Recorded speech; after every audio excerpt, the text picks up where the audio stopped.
We begin tonight with Cherry News. In a dramatic turn of events, Nigerian student Nafisa Aminu has sparked a beacon of hope for the nation. Just as the country grapples with dismal performances over recently released school certificate examination results, the 17-year-old Yobe State pupil emerged as the global champion in an English language competition final which held in London. Nafisa Aminu was said to have defeated 69 other countries and surpassed 20,000 participants to win the recognition.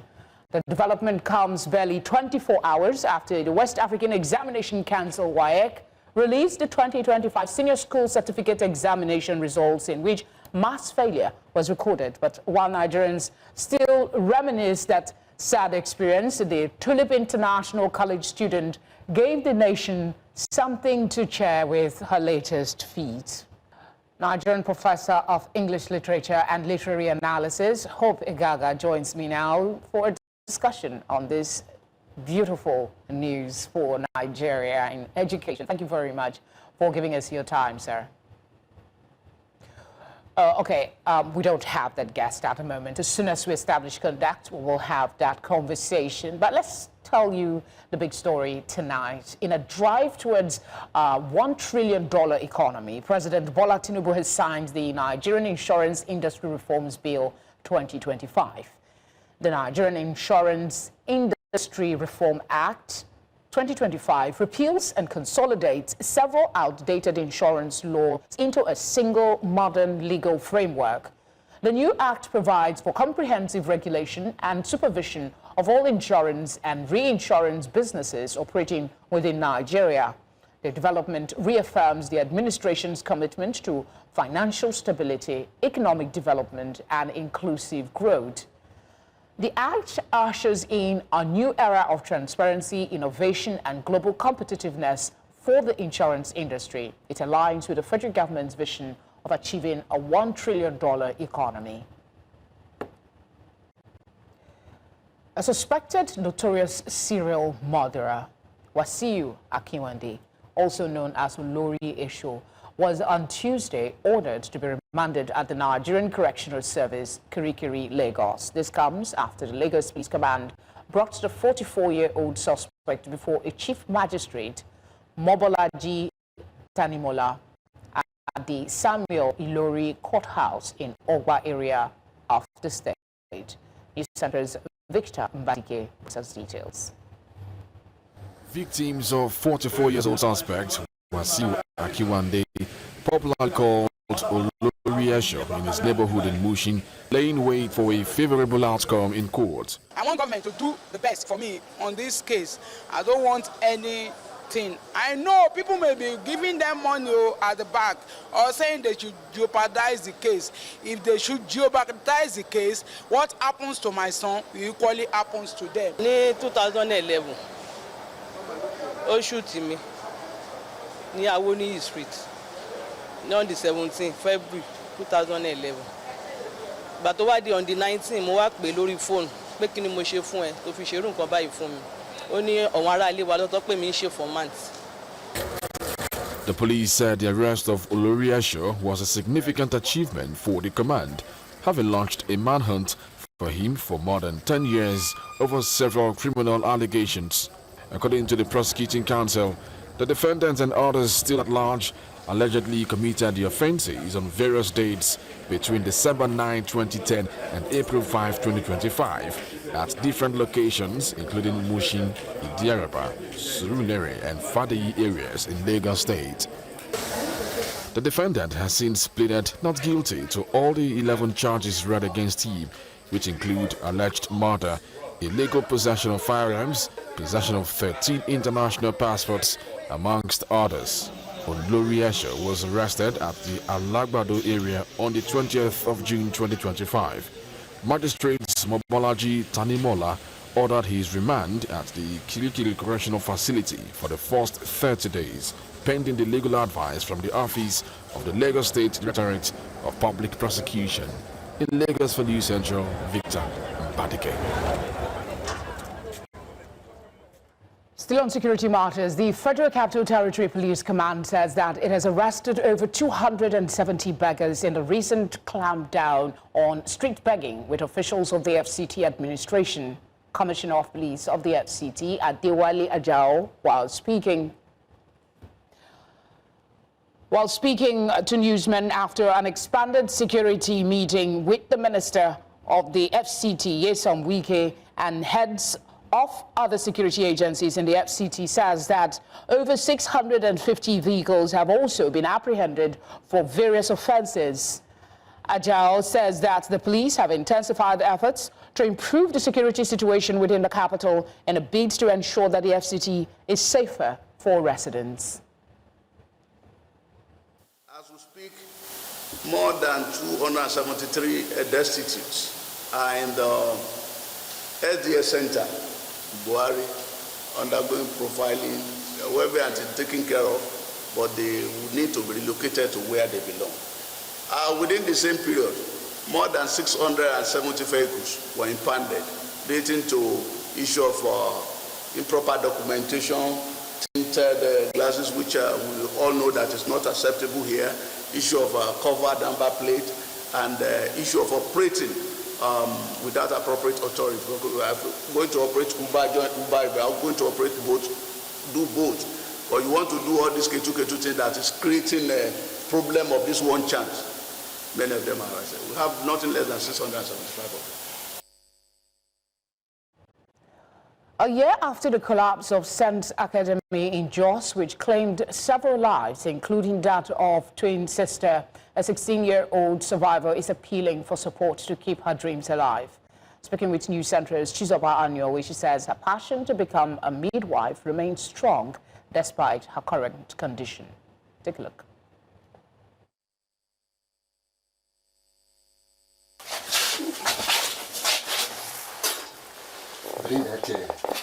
This is 16-year-old Benita TJ, one of the survivors of the 2024 building collapse at St. Academy Jos, which killed many students, including her twin sister, Beta.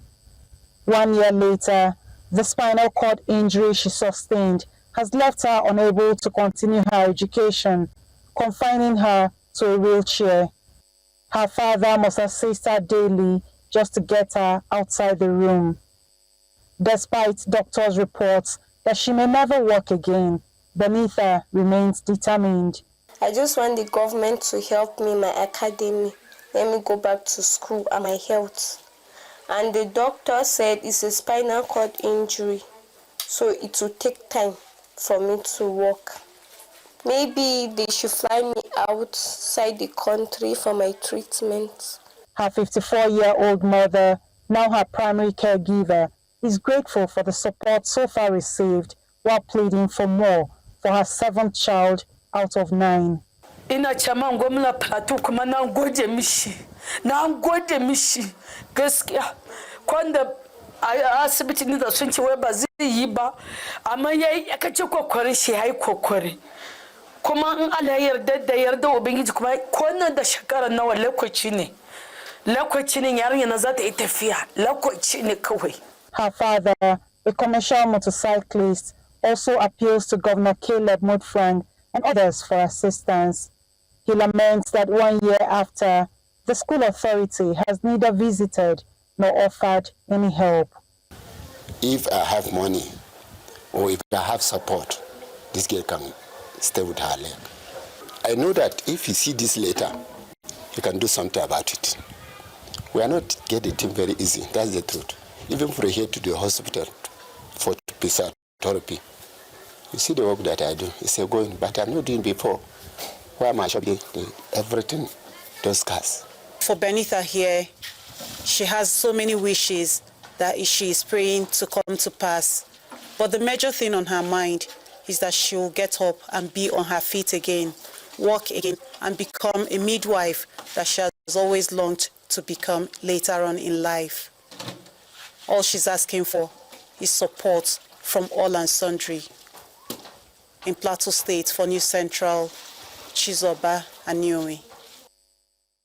We do hope she gets the support she desires. Thank you very much, Chizoba, for that story. Coming up tonight, APC National Working Committee meets ahead of 2027 elections. We'll tell you about this and other stories after the break. The National Working Committee, NWC, of the All Progressive Congress, APC, on Tuesday convened its 177th regular meeting at the party's National Secretariat in Abuja. The meeting, which was presided over by the APC National Chairman, Professor Nentawe Yawada, addressed a range of issues concerning the party's internal affairs and ongoing activities. While details of the meeting were yet to be made known, reports have it that the administrative organ of the ruling party looked at the planned electronic registration of members and reviewed the schedule of activities and timetable for the 2026 Ekiti State governorship elections. Now, let's go back to our earlier story about the Nigerian student Nafisa Aminu, who has sparked a beacon of hope, emerging global champion in an English competition in London. For that conversation, we're joined by Nigerian professor of English literature and literary analysis, Hope Egaga. Thank you very much for being here with us. There's been growing concern for a long time about the poor quality of spoken English in Nigeria. With this year's results, WAEC results, making people a little more apprehensive. So, were you surprised at these Nafisa's feats? Well, thank you for having me.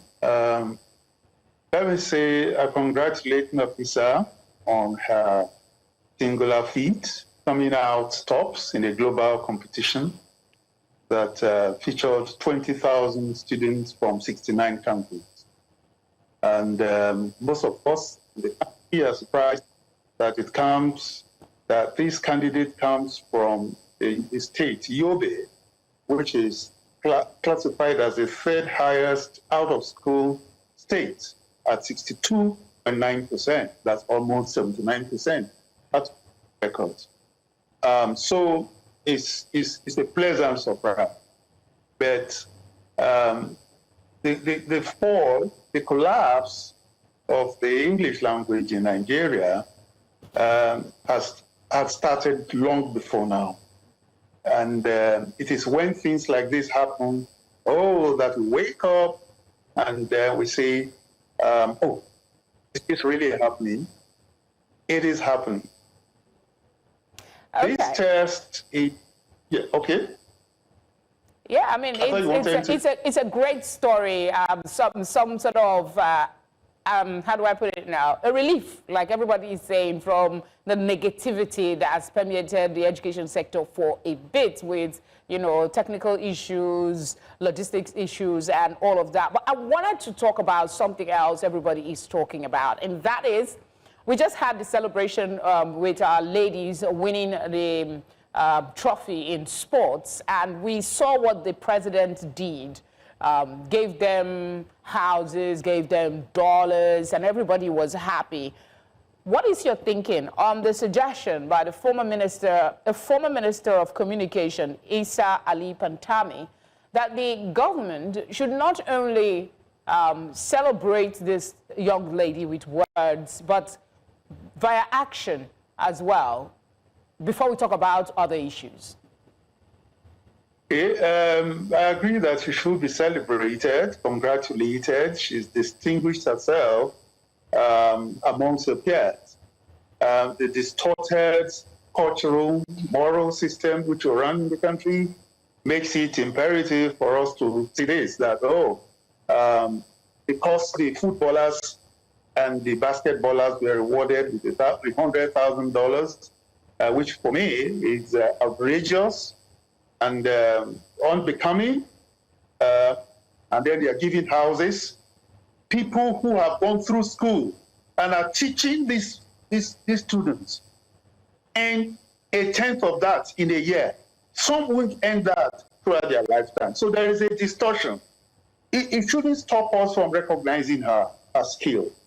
She should be rewarded, perhaps a scholarship, all right, but not the odious rain of dollars, give her a scholarship, and encourage her. But this should also serve an inroad to assisting students who are disadvantaged. Now, she has come out of a state that we have said is disadvantaged, lowly rated on the education scale. This means that there are systemic issues that should be controlled. There's the importance of opportunity. She had this opportunity, and she got it. It should also be noted that she didn't come from a government school. In Yobe, she entered this competition from a private school, Nigeria, formerly Turkish International College and all of that, but now Nigerian, whatever. Yeah. So shows that in Yobe State, there are bright persons. The disadvantaged in that state should be given better opportunities. What this school has, let's also extend to the public schools. Perhaps if she had been in the public school, she wouldn't have won this. I took time to look at the background of this school.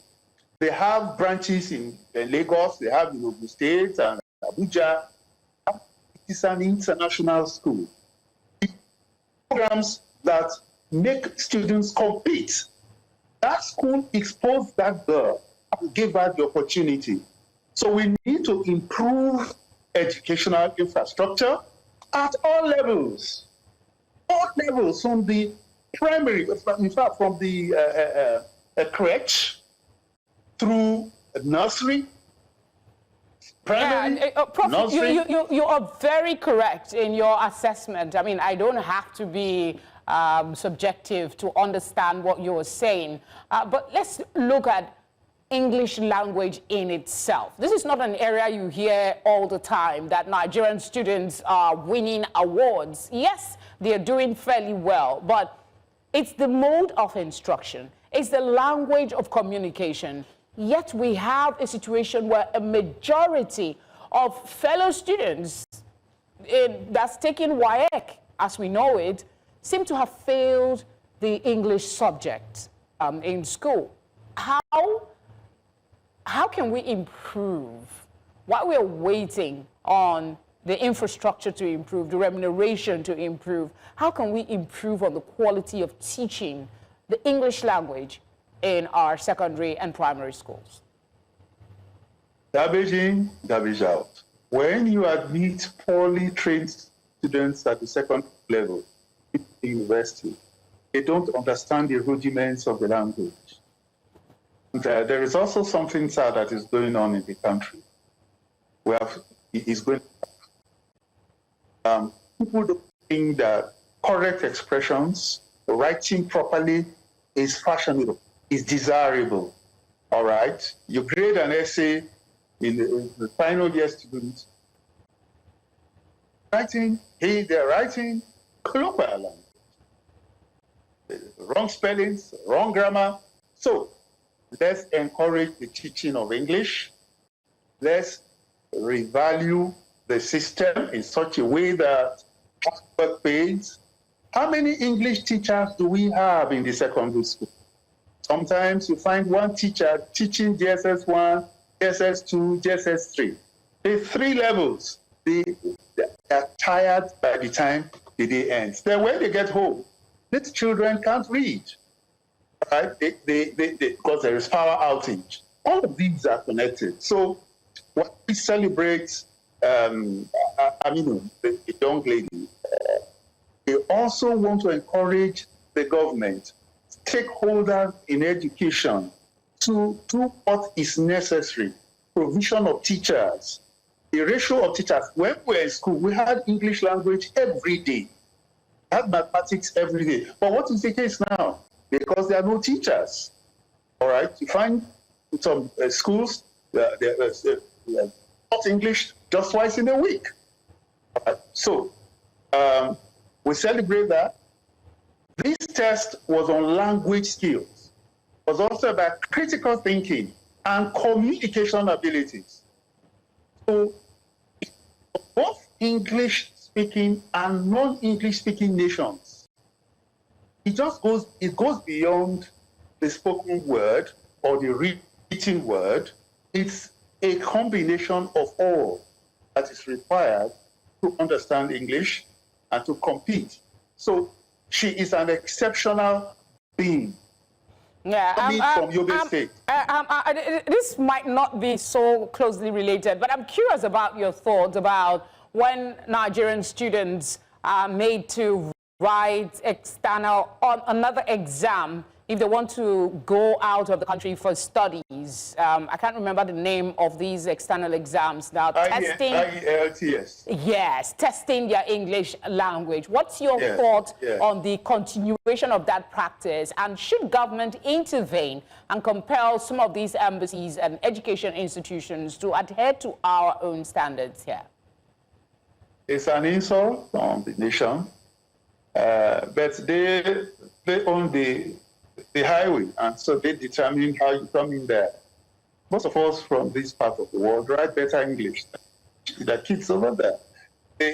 When we assess our students, when we recommend our students scholarship for studies abroad, they ask to guarantee that these students can speak English. And I say, language, the instrument of communication for this candidate, right from age 5, is English language. Right? So that test is unnecessary. It belittles us. But what can we do? Although we know that there are some institutions now that skip that requirement for us, for Nigerian students. All right. There's still a long way to go with addressing that. But I mean, Nafisa did something. She went to London, of all places, and came back with the trophy. Thank you very much, Prof, for speaking with us and sharing your thoughts. Thank you. All right, we're going to short break. And when we come back, the news will continue here. Stay with us. Lagos residents have been mourning the effects of the rains which have now begun to ravage and submerge the state. The State Commissioner for Environment and Water Resources, Tokunbo Wahab, said Lagos has witnessed heavy rainfall in the past days, with forecasts from the Nigerian Meteorological Agency predicting continued downpour. Wahab urged residents to remain calm and take precautions. Kunle Rotimi Akodu is the special advisor to the Lagos State Governor on Environment. He joins me now to sensitize Lagosians on steps to take to mitigate the effects of the now arrived rains. Thank you very much for being here. And you mentioned some other agencies have warned before now, but what plans has the government put in place in preparation for the rainy season beyond what it expects of the people? Yeah, good evening once again, and thanks for having me. Of course, we have put out instructions and advices out there for people to follow. We have advised against staying in the low-lying areas. People that are residing in the low-lying areas, the riverine areas, they should expect flooding, and they should be prepared for it. And the safest preparation is to actually move out. Move away from those areas for now and be prepared to move along with your valuables. The was actually was out of the cycle, wasn't expected.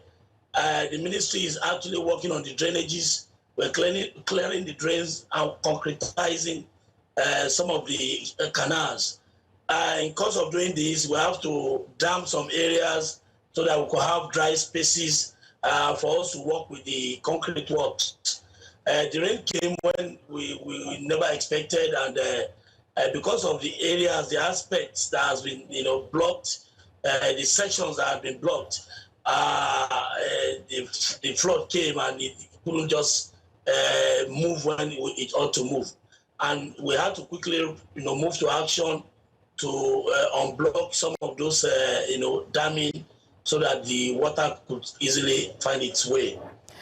So we'll continue to advise our people to keep by the rules of the game, ensure you avoid, low-lying areas at this time, and endeavor not to ensure that you don't put your refuse or waste in the drainage path, the water path, the canals. It's not the time to empty your solid waste. All right, Kunle, I'm just curious as to your comment that the rains came unexpected to the work that you are doing to try and ameliorate the... You made that statement, and I'm just smiling because, I mean, there were so many predictions that the rains are coming, and as you well know, many residents of Lagos routinely blame the government about flash floods. Yeah. Now is the volume and the stretch. Well, we're expecting the rains, of course, and we have sent out notices out there. But the volume and the stretch of time that it took, this is nature. Sometimes you predict and it goes a bit overboard. So the volume we had expected is a bit less than what came, and that is what I meant by not expecting that much of volume of precipitation. But no problem, we're able to quickly move to action to see that we do the needful, we clear the water part and the places that were blocked so that we could have dry spaces to work with. We had to quickly move in with dozers to see that we clear them out. And then we noticed that some of our people are still going out there to empty their waste in the drain. You understand? Because of part of what we witnessed yesterday were refuses, from household use. So we will still want to advise against such. So many were apprehended before yesterday, and they've been taken to court for trial. And I think people are not still complying enough. The brazen habit of our people is tending to die hard, and we will continue to advise, to advocate, and to sensitize them. It's not the way to go. They have to ensure that they don't put their waste in the water paths, in the canals and the gutters in front of their houses. So, but I mean, this happens every year, and we get this information, go to higher grounds, move away from flood-prone areas. But you and I know that there are people who cannot afford to do these things. Are there perhaps some actions by the government providing safe spaces for people on the lowlands to go to, pending when the floods recede and they can go back home? Yeah, thank you. This is cyclic. It's cyclical. It comes every season. And this is what we tell them, and they all understand that these things will come, and they have to be prepared for it.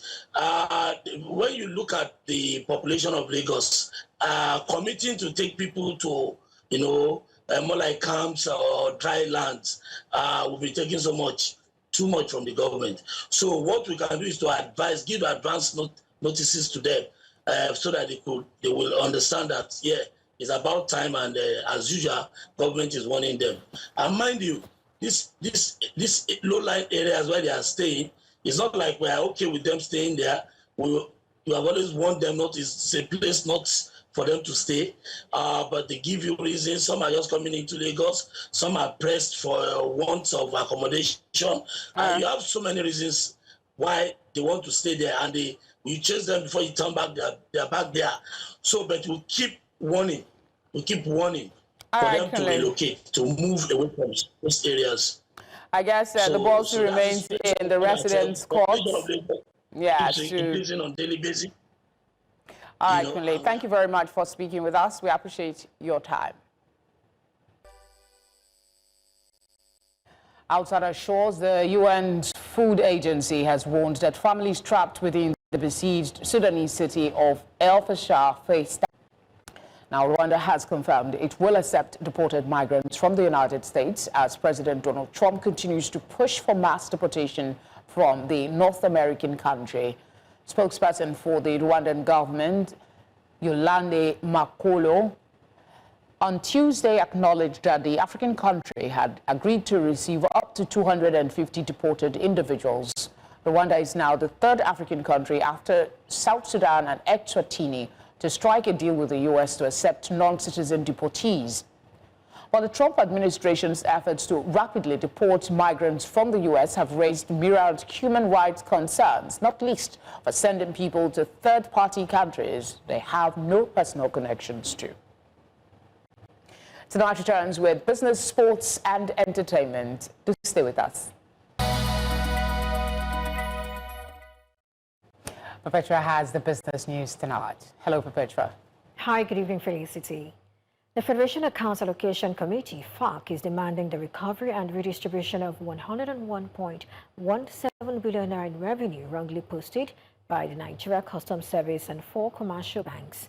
An audit by OM Professional Services revealed that 82 billion naira in import VAT was misclassified as import duty and paid into the wrong account, shortchanging states and local governments, while another 19 billion naira meant for the Federation account was wrongly sent to federal government's Consolidated Revenue Fund. FAC has directed a recomputation of allocations and called for immediate action by the Accountant General to ensure fair redistribution to affected beneficiaries. Capital inflows into Nigeria rose sharply to $5.6 billion in the first quarter of 2025, marking a 67.1% increase from $3.4 billion in the same period of 2024. This is according to the National Bureau of Statistics. The figure also represents a 10.9% rise from Q4 2024. Portfolio investments dominated at $5.2 billion, while foreign direct investment remained low at $126.3 million. The banking sector attracted the most capital with $3.1 billion, while the UK led source countries with $3.7 billion. Abuja and Lagos topped state destinations, accounting for over 99% of total inflows, with Ogun, Oyo and Kaduna recording minimal amounts. To stock markets now, large caps once again drove the market higher as gains in Boa Cement, Orlando and Unilever drove the All-Share Index. Consequently, the month-to-date and year-to-date returns settled higher at 3.49% and 40.7% respectively.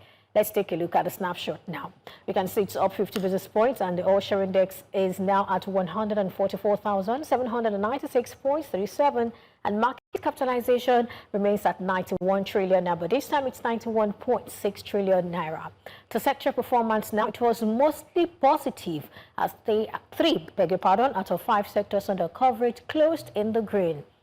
And now looking at this, we can see that we had sell pressures on the banking sector and the consumer goods sector. So the banking sector is down 86 basis points. But when we look at insurance sector, it's up 751 basis points. This is a huge one coming from the insurance sector. It's continuing the momentum. And away from that, we have oil and gas up at 91 basis points. You might want to thank Rwanda for what we're seeing in the oil and gas sector. Consumer goods is down 43 basis points, and you've got industrial goods up at 3.35%. And of course, that's a wrap on business tonight. I am prepared to offer some repeater tonight continues.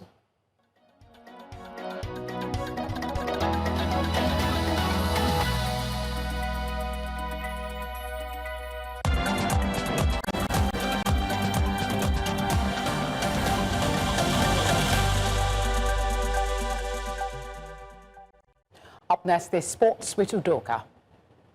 Thank you very much, Felicity. Of course, a lot happening in the world of sports as the African Nations Championship defending champions Senegal dug out a hard-fought 1-0 win over Nigeria Super Eagles Team B. A second-half strike from Christian Gomez after a defensive blip from Nigeria made the difference. The loss for Nigeria is the first for coach Eric Sherrill, and the team will need to regroup quickly ahead of their next match against Sudan on the 12th of August, a must-win game if they are to stand any chance of progressing to the knockout phase. Nigeria returns to the competition after missing the last 2 editions. Senegal have now extended their unbeaten streak in the regulation time at the CHAN to 11 matches. Now, Benin Republic side, Cotton FC has stepped up preparations for the 2025-2026 domestic and continental campaigns with the arrival of former Super Eagles assistant coach Salisu Yusuf. Cotton FC narrowly missed out on the league title last season, finishing behind the Daje Football Club with 60 points from 32 matches. In a bid to reclaim the top spot, the club's management secured the services of Yusuf, who replaces Frenchman Victor Zvunda following his departure at the end of last season. Club chairman Leonard Talon revealed that several players are also expected to leave as part of the team's restructuring. One of Yusuf's mandates is to rebuild the team and guide them back to the summit of the Benin Premier League. To women's football now, the West Africa Football Union Zone B Executive Committee has announced new dates for the 2025 CAF Women's Champions League zonal qualifiers following a review of the competition's operational requirements. The tournament will now run from the 23rd of August to the 4th of September 2025 in Yamoussoukro, Côte d'Ivoire, with the host city remaining unchanged. According to WAFUB, the adjustment is aimed at ensuring sufficient time to finalize key organizational arrangements ahead of kickoff. The group stage draw is scheduled for next week, with the exact date to be confirmed and communicated to participating clubs and federations. WAFUB has advised all qualified clubs to take note of the revised schedule and prepare accordingly. Let's tell you about table tennis now, as Nigeria's Muiz Adegoke was defeated in the boys under-19 final of the IWTF Africa Youth Cup, losing 4-0 to Tunisia's Wassim Essid at the Molade Okoya Thomas Indoor Sports Hall, Teslim Balogun Stadium in Surulere, Lagos. Essid outclassed Adegoke in straight sets, denying the host nation a gold medal. In the girls under-19 final, it was Egypt's Miriam Younes who beat compatriots Norizaki 4-0 in a dominant display.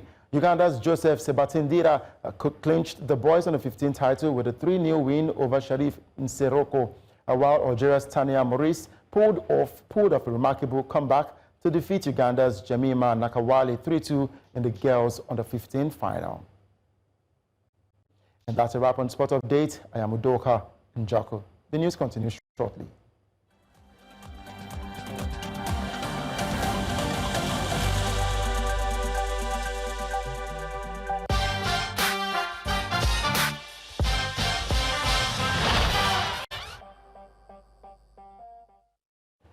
Yes, that's the introduction to our entertainment segment on tonight, and Sam Dandy's here. That's right. Rema is rewriting African music history. Now, his debut deluxe album, Rave and Rose's Ultra, has now officially surpassed 3 billion streams on Spotify. Now, it has become the most listened to African project album ever on the platform. Rema's extended version of the 2022 debut includes global hits like Calm Down, the remix with Selena Gomez, Time and Affection with Chris Brown, amongst others. Now, this achievement follows the album's earlier milestone of 3 billion streams on YouTube Music, the first African release to cross 2 billion and 3 billion thresholds on global streaming platforms. Now, the Grammy-nominated star is currently making waves with his latest single, Kelebu. I'm a little surprised. Did you see videos? Let me ask you, Felicity. Did you see videos people are trying to come up with this dance for this Rema's Kelebu? Have you seen that? No, not yet. I haven't seen them. I'm sorry to say I don't follow music dance trends, but I do listen to the music. And Rema is like... You know what? People are making reference to when he won an award back at the Headies and called himself the future. And really, he is setting, you know, the standard. And honestly, we're looking forward to seeing even more Afrobeat stars do incredible things this year. Now, over in the U.S., controversial hip-hop mogul Sean Diddy Combs remains in federal custody, once again denied bail by a judge. Now, although acquitted of the most severe offenses, the 55-year-old music executive will remain detained in the Brooklyn Metropolitan Center until his sentencing date on October the 3rd, 2025. Now, Diddy was convicted on 2 counts tied to prostitution-related charges and was facing up to 20 years behind bars. Now, despite defense proposals, including a $50 million bond and ex-girlfriend Virginia Gina's letter describing him as a changed man, this marks the 5th time that Combs has been denied release because the judge was convinced Diddy posed a risk of flight or danger. Well, those are the biggest stories. I got to be honest, I mean, October is not too far away, so I guess we'll see how this one pans out. But we followed the Diddy saga from the testimony, and it's been hard to watch. But the entire world is watching to see how this one unfolds. Well, those are the biggest stories in entertainment. I am Sam Dandy.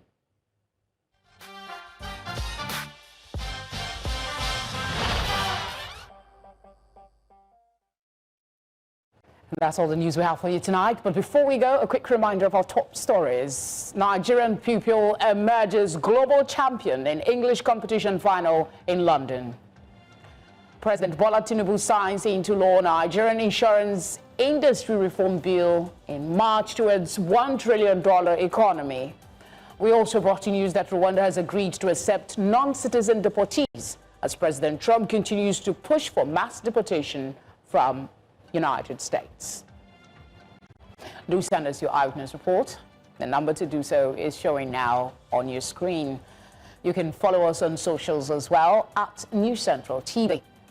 You can watch us live on DSTV channel 422, GoTV channel 23, Star Times channel 274, Avo TV, and on YouTube. Many thanks for your kind attention. Have a good night, and remember to watch Game On in a few minutes.